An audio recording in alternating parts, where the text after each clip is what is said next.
Olá, bom dia para quem vai nos ver no dia, boa tarde para quem vai nos ver à tarde, ou boa noite para quem vai contemplar nossas reflexões e estudos no período da noite. Hoje a gente vai falar sobre o capítulo 3 do Evangelho segundo o Espiritismo, Há muitas moradas na casa de meu Pai. E é uma das provas, né, essa parte de Jesus que foi preservada na Bíblia, no Novo Testamento, é uma prova de que Jesus vem nos tranquilizar de que a nossa vida não está circunscrita aqui no planeta Terra.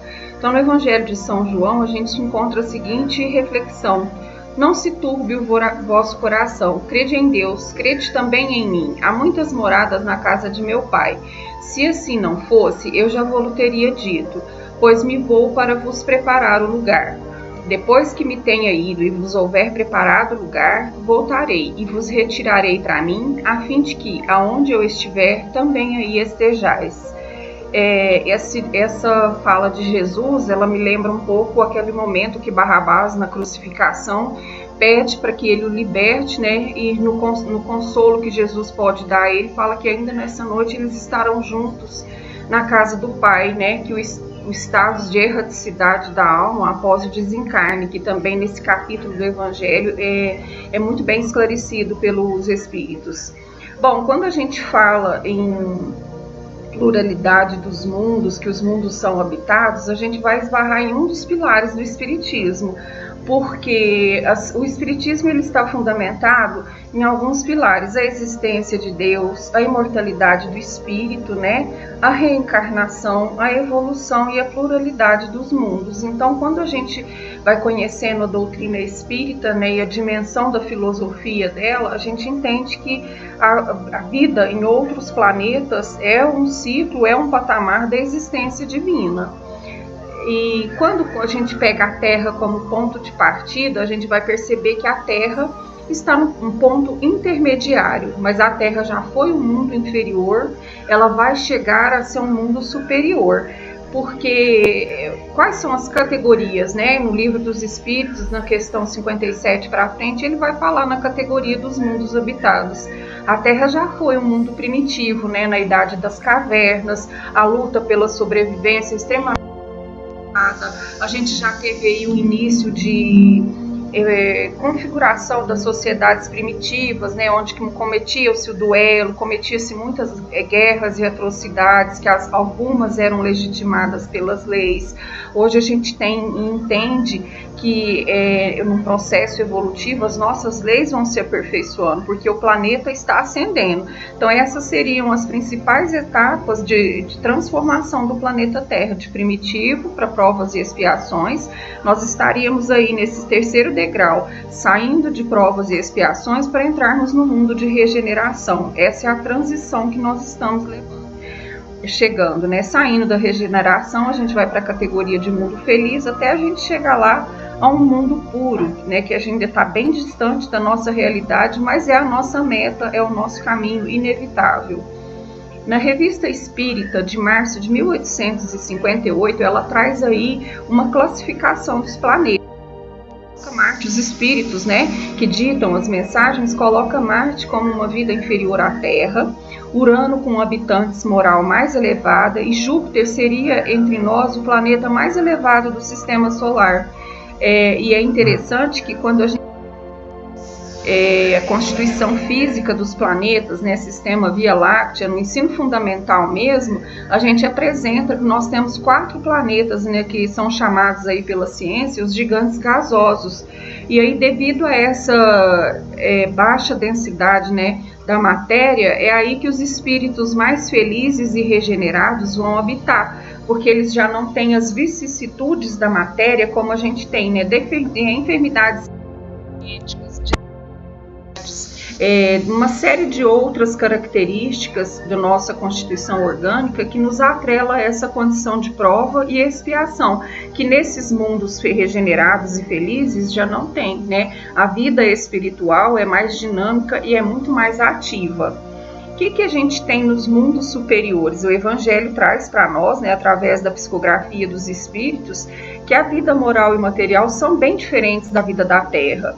A forma do corpo, essa forma que a gente tem cabeça, tronco e membros, ela é universal, mas ela é mais embelezada, ela é aperfeiçoada e, sobretudo, purificada. O corpo nada tem da materialidade terrestre. Por exemplo, aqui a gente precisa de água, de oxigênio, né? São elementos químicos que talvez a gente não encontre em outros planetas, mas são elementos que a constituição orgânica de lá não vão precisar, né? Devido à sua depuração. Os sentidos são mais delicados, né? Eles têm percepções que a gente custa a transitar entre os nossos 5 sentidos. Então lá, Camille Flammarion, no livro, acho que Urânia dele, ele dá notícia de planetas elevados que os corpos têm em média 20 sentidos. Né? A leveza dos corpos lá torna a locomoção mais rápida e fácil. O Evangelho coloca essa frase, eu acho que é muito interessante, que nesses planetas regenerados não tem senhor, escravo, e a superioridade moral e inteligente, que é a base, né, que estabelece a diferença das condições.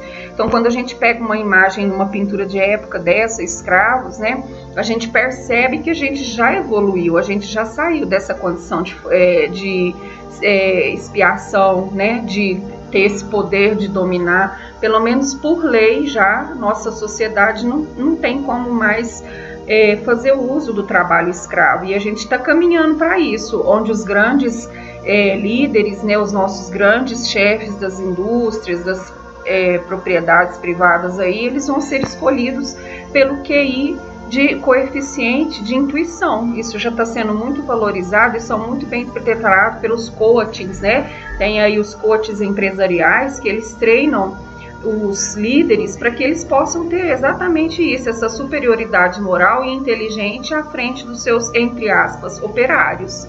Uma estrutura que vem se modificando dentro do planeta Terra, né, nesse caminho de ciclo evolutivo, mas ainda juncado de dor e de sofrimento e às vezes de sinuosidades, é a questão do patriarcado, né, aquela figura do elemento masculino que manda e quer ser obedecido.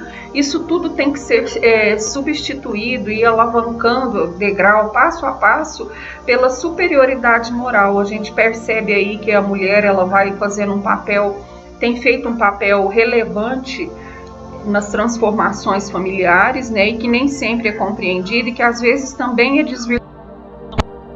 Mas esse é o caminho que a gente vai seguir entre homens e mulheres, né, ligados assim pelo senso de superioridade moral. Vou esbarrar mais uma vez na questão dos coaches, né, os coaches de família, ele trabalha também a família como uma equipe, todos trabalham junto pelo bem-estar. Uma outra característica que a gente já tem aí, né, que a gente já deixou o primitivismo, que a gente já caminha, é a inteligência, a longevidade e a ausência de enfermidade. Na Grécia Antiga, né, até aí na Idade Média, 30 anos de idade, a mulher já era considerada anciã.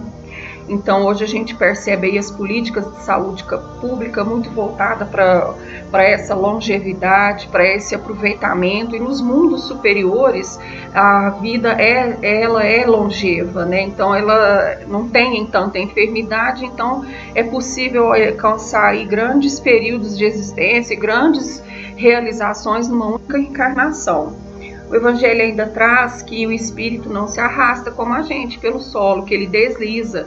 E aí a gente tem aí a figura de André Luiz, que foi o primeiro a falar do aeróbus, né, que faz o deslocamento sem o uso de fóssil orgânico. A gente já tem aí uma linha de indústria automotiva voltada para o magnetismo, voltada aí para a economia, né? Porque o planeta Terra vai chegar a esse ponto que não tem mais o fóssil, o combustível para se explorar. Então vai vir essa forma inteligente de energia que vai modificar a nossa locomoção, que já está chegando, ainda não ganhou mercado, mas já existe aí nos grandes centros tecnológicos, né, Japão, Coreia, vai chegar, assim, a tendência é popularizar o uso desse tipo de força que não degrada o meio ambiente, e até porque nós não vamos ter esses animais primitivos para fazer a decomposição e gerar o petróleo, como houve aí naquele estágio atrasado do planeta.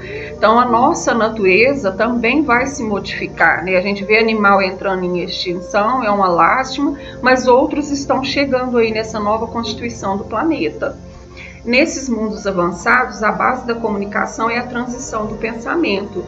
mais apurados, os sentidos estão aptos à percepção de que nesse mundo a grosseria da matéria não funciona. A leveza específica do corpo permite a locomoção rápida e fácil, e é aquilo que a gente já colocou, né? Não é um deslocamento penoso, ele desliza pela superfície ou plana, e aí basta a gente lembrar, né, dos astronautas, que quando eles saem aqui dessa força bruta, dessa nossa gravidade, eles precisam às vezes colocar equipamento, macacão que em torno de 300 quilos, porque eles vão perder, não tem a densidade, não tem a leveza, né, para transitar aí. Bom, os sentidos são mais delicados, às vezes dá até medo de pensar e nos perder, né, nessa imensidão aí, o que mais que a gente não percebe, quais as cores que a gente não vê, os sons que o nosso ouvido não capta, que dado a nossa inferioridade material, a gente pode chegar à loucura, né? Mas existe sim uma infinidade de cores e de sons e de sensações que o nosso sistema nervoso ainda não está habilitado. Basta a gente perceber como isso evolui na história até chegar na espécie humana. Então, da espécie humana ao ser universal, existe também uma continuidade da escala evolutiva dos sentidos e das percepções. E o que nós temos aí com o coronavírus, né? Depois de 2 anos de convivência e tentando evitar, é muito interessante uma mensagem que nós recebemos no retorno das atividades de desobsessão do nosso irmão Chiquito Rosa, um dos fundadores da Casa Allan Kardec. Ele coloca o seguinte: ele veio para isso mesmo, fazer subir um degrau que seja nas nossas ações mentais e intelectuais. Então, que a gente se torne o quanto mais mental e intelectual, que é a nossa parcela de contribuição. E o senhor Chiquito Rosa, ele completa: vamos operar conosco mesmo, com as nossas habilidades, para juntos colaborarmos para uma atmosfera melhor para o nosso planeta. Então, nesse esforço individual nosso de nos adaptar à tecnologia, né, fala até como educadora, professora, quer voltar para o diário, sente falta do quadro de giz. Mas infelizmente o processo de adaptação, a gente vai percebendo, né, de evolução e de regeneração, que isso não vai voltar, até porque a gente não vai ter tanta árvore para derrubar, para tanto papel, para tanto caderno, para tanto registro, que o ideal é a gente ter a resiliência de adaptar, porque com certeza nem a educação, nem a saúde, nem a nossa convivência vai ser a mesma mais depois do vírus. Com certeza ela tem que ser a melhor. E por pior que seja o nosso momento, a gente tem que ter em mente que Deus não abandona nenhuma das criaturas, que a gente está aqui é para isso mesmo, para evoluir. E se esse vídeo colaborou com você, com o seu entendimento de alguma forma, eu peço para que você compartilhe, se inscreva no nosso canal, e a minha gratidão por ter chegado até aqui. Namastê!